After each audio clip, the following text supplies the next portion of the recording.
আসসালামু আলাইকুম।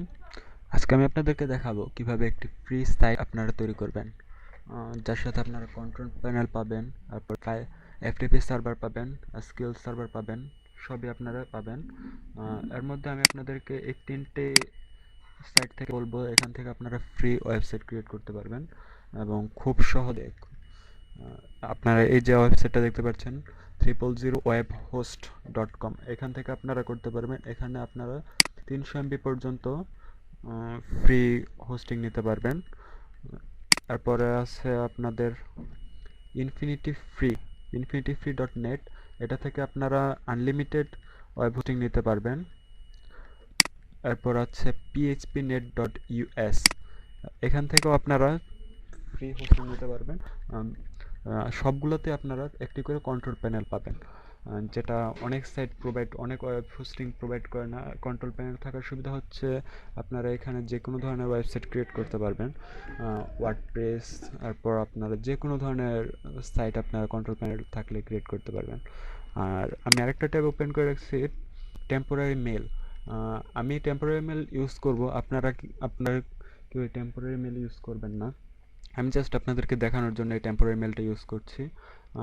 এটা পরবর্তীতে তো আপনারা যে পাসওয়ার্ড ভুলে যান, টেম্পোরারি মেল থাকলে আপনারা এটি রিকভার করতে পারবেন না। এজন্য আপনারা চেষ্টা করবেন গুগলের সার্ভিস ব্যবহার করার জন্য বা ইয়াহুর সার্ভিস ব্যবহার করার জন্য, যে কোনো মানে ভালো কোনো ইমেল সার্ভিস ব্যবহার করার জন্য আমি রিকমেন্ড করব আপনাদেরকে। তো ফার্স্ট অফ অল, এই তিনটা সাইটের মধ্যে সবচেয়ে দ্রুত করা যায় php.net, php.net, এটা থেকে অনেক দ্রুত সাইট ক্রিয়েট করা যায় এবং সব সাইটটা অনেক দ্রুত আপনার অ্যাক্টিভ হয়ে যায়। এছাড়াও যে সাইটগুলো আছে এগুলো খুব ভালো। আমি জাস্ট আপনাদের দেখানোর জন্য php.net.us এটাকে সাইট ক্রিয়েট করব। আপনারা সবগুলোতেই আপনার দেখবেন, আপনার পরে দেখবেন আপনাদের কোনটা ভালো হয় আপনাদের জন্য, আপনারা সেখান থেকে সাইট ক্রিয়েট করবেন। তো আর কথা না বেরিয়ে চলেন শুরু করি। এখানে সবার প্রথমে click here two Singh up for free hosting, এতে ক্লিক করব। ফ্রি হোস্টিং আমরা ক্লিক করব। ফ্রি হোস্টিংয়ে ক্লিক করার পর এখানে আমার কিছু ইনফরমেশন চাচ্ছে। এখানে আর একটি সাবডোমেইন প্রোভাইড করে, যেটা আপনি ইচ্ছা মতো আপনার সাবডোমেইনটা নিতে পারবেন। এখানে লেখা আছে this will be free subdomain. আচ্ছা, এটার মধ্যে আমার সাইটটা করে ফেলি। এখানে আমার ইমেল অ্যাড্রেসটা দিয়ে দিলাম। এখানে একটি ডোমেইন নেম দিতে হবে। আচ্ছা, আমি একটি ডেমো হিসেবে একটি ডোমেইন নেম দিই। আচ্ছা, ডেমো।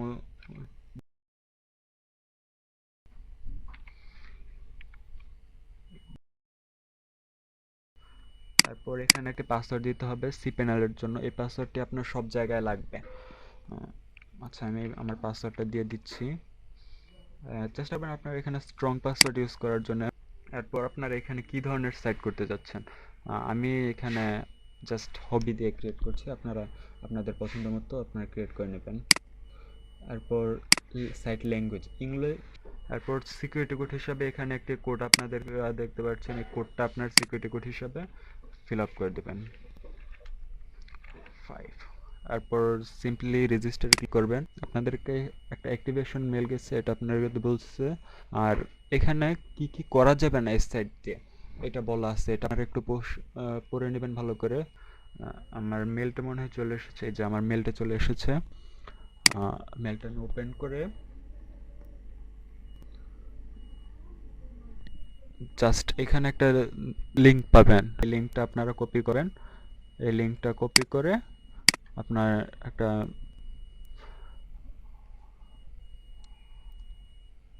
এই লিঙ্কটা ওপেন করার পরে দেখতে পাচ্ছেন please wait while your account created.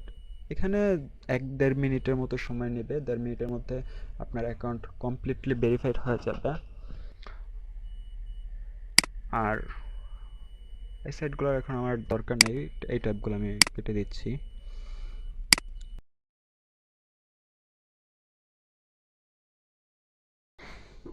এই দেখতে পাচ্ছেন আমার অর্ডার কমপ্লিট হয়ে গেছে। আপনারা স্ক্রিনশট নিয়ে নেবেন।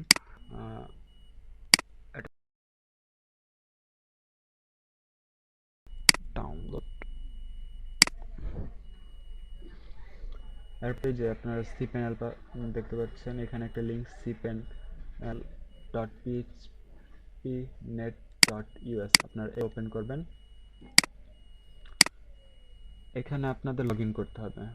এখানে আপনার ইনফরমেশন আসছে, এই যে পাস ইউজার নেম, এটা আপনার ইউজার নেম, এটা আপনার লাগবে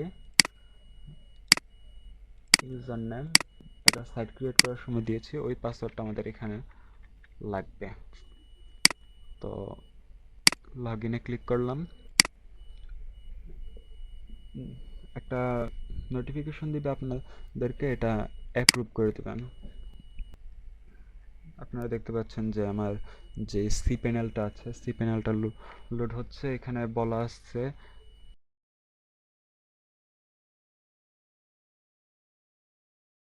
যে অ্যাপস ইনস্টলার, এখান থেকে আপনারা অ্যাপস ইনস্টল করতে পারবেন আপনাদের সাইটে। ওয়ার্ডপ্রেস জাতীয় ওয়ার্ডপ্রেস এছাড়া যা আছে আপনারা সব এখান থেকে ইউজ করতে পারবেন।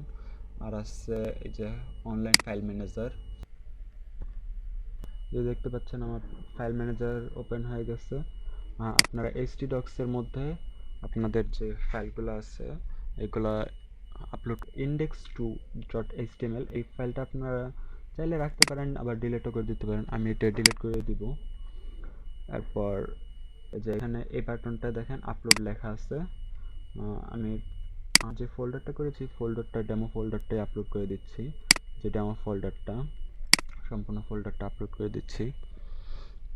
এখানে জাস্ট একটা ইন্ডেক্স এইচটিএমএল আর স্টাইল সিএসএস এই দুইটা করা আছে, বেশি কিছু করি নাই, জাস্ট আপনাদেরকে দেখানোর জন্য এটা আমি ক্রিয়েট করেছি। এখন আমার অ্যাপস টোটাল হয়ে গেছে, লোড কমপ্লিট, কিন্তু সম্পূর্ণ লোড হয় নাই। আমি এখানে ওয়ার্ডপ্রেসটা দিয়ে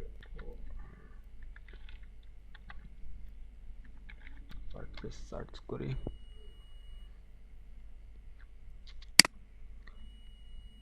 যে আমার ডেমো ফোল্ডারটা আপলোড হয়ে গেছে। আমি ডেমো ফোল্ডার থেকে ইন্ডেক্স আর সিএসএস এই দুটোকে কাট করে htdocs এ নিয়ে আসছি, কারণ আমাদের ফাইলগুলো htdocs এ যেই ফাইলগুলো থাকবে ওইগুলাই শো করবে htdocs।